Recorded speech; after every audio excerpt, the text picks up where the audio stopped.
Bonjour et bienvenue sur Vox Africa pour cette édition spéciale. Aujourd'hui, les révélations vont vous choquer. Préparez-vous à être bouleversés.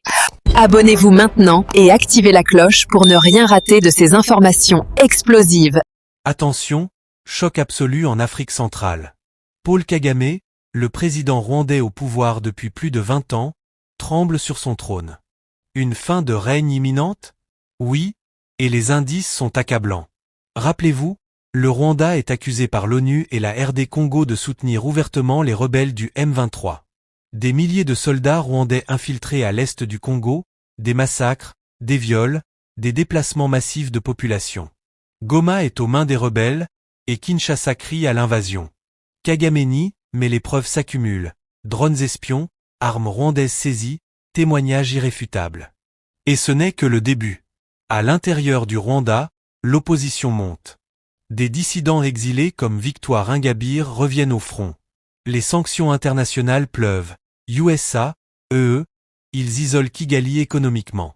Le FMI gèle ses aides, les investisseurs fuient. Même ses alliés historiques comme l'Ouganda de Museveni commencent à douter. Pire, des rumeurs d'un coup d'État interne agitent Kigali.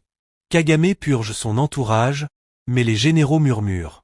Avec le Congo qui arme ses FDLR pour riposter, et l'Afrique du Sud qui envoie des troupes, le Rwanda est encerclé. Sa chute pourrait être explosive. Guerre totale ou effondrement. C'est historique, les amis. Kagame, l'homme fort intouchable, face à son destin.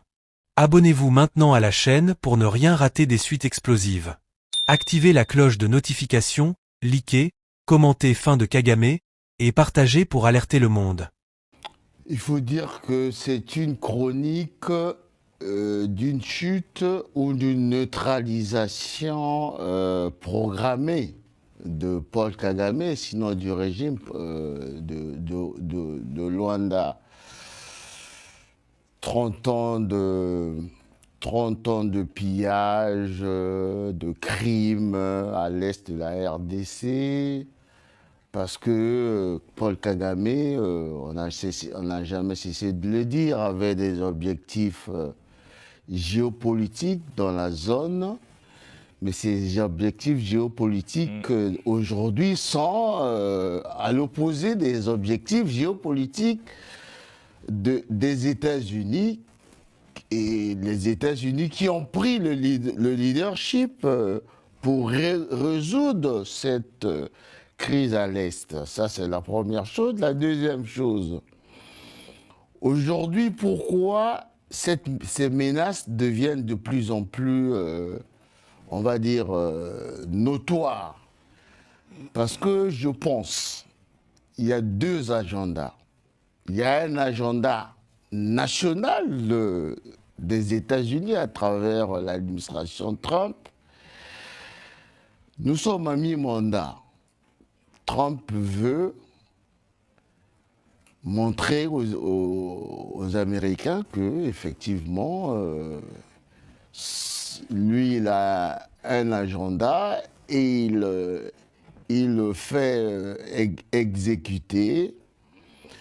Deuxième chose, toujours dans l'agenda national, et ça c'est un peu dans le cadre des grandes puissances. Ils font de la prospective, et souvent je le dis ici, ce qui manque aux Africains, aux États africains, on ne fait pas de la prospective.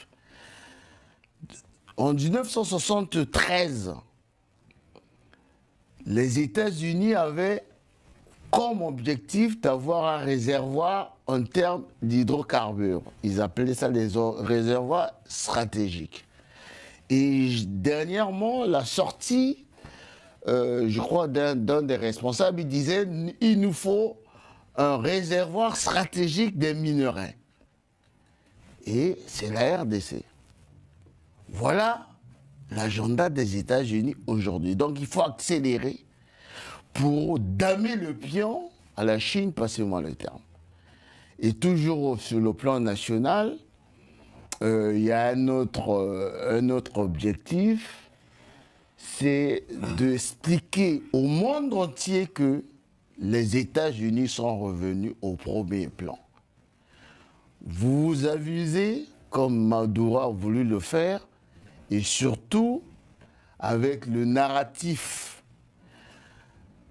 l'attitude de Kagame qui ose défier les États-Unis, ben, vous allez voir ce que vous allez voir. Et je terminerai sur l'agenda international, qui coïncide cette fois-ci avec l'agenda du président Tshisekedi, qui avait très vite compris qu'il fallait accélérer avec les États-Unis la neutralisation ou bien la chute de Paul Kagame.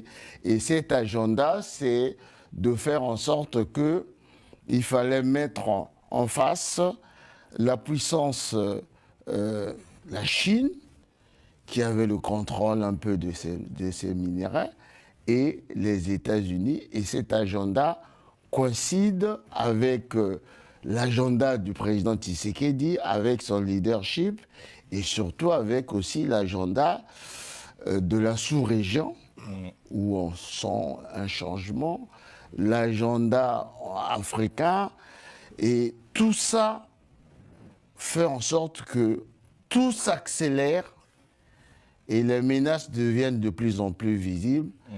Et tout au long de l'émission, nous allons chercher à démontrer comment cette chronique d'une chute annoncée s'est accélérée, notamment après la chute, après la capture d'Ouvira.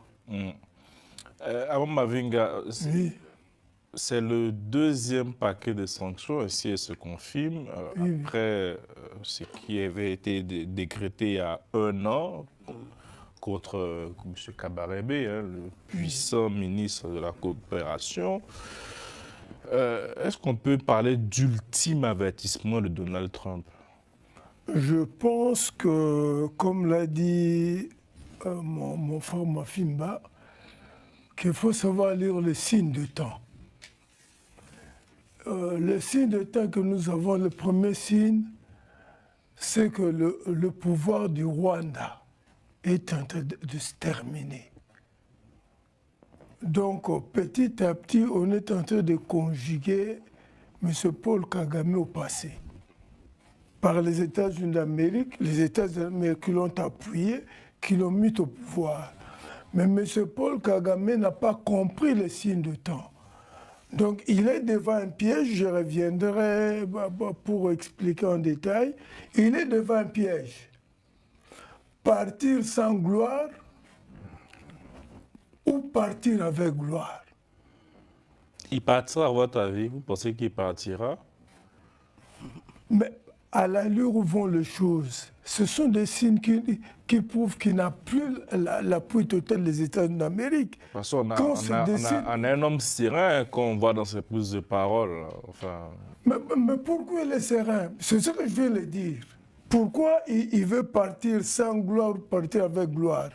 Parce qu'il sait, son objectif c'était quoi? Un jour récupérer une partie du territoire, la République démocratique du Congo, et se revendiquer comme un grand leader du Rwanda, celui qui avait permis dans l'histoire au peuple rwandais de récupérer leur territoire qui n'est pas leur territoire. Ça, c'est la première hypothèse. Deuxième hypothèse, il va échouer parce que là, on est en train, il est en train de partir peut-être dans un échec. Il ne pourra pas récupérer les territoires. Et la RDC finira par récupérer le territoire nord qui veut dire Kivu. Et quand les territoires seront récupérés, je me pose la question de savoir quel sera le sort de M. Paul Kagame. Donc il y a un problème. Moi, je pense qu'avec ces sanctions, c'est un message clair que, comme on dit toujours, le curseur a changé, que la nouvelle configuration du monde, parce que nous sommes dans la nouvelle configuration du monde. Il y a d'une part la Chine, il y a les États-Unis d'Amérique, il y a aussi d'autres puissances émergentes. La Turquie, la Russie et les autres. Et les États-Unis veulent être au cœur de la nouvelle reconfiguration mondiale. Et étant au cœur de cette reconfiguration mondiale, les propositions du président Félix Tshisekedi enchantent totalement Donald Trump dans sa position d'être au cœur de la nouvelle reconfiguration mondiale avec les minerais stratégiques. Moi, je pense que M. Paul Kagame est pris dans son propre piège. Il va s'engouffrer dans sa position parce que lui, son rêve, c'était avoir une partie du territoire du Congo et puis peut-être partir. Mais je pense qu'il est pris dans son propre piège. Voilà, les amis, Paul Kagame est dos au mur. Soutien au M23 au Congo, sanctions internationales, opposition interne qui bouillonne.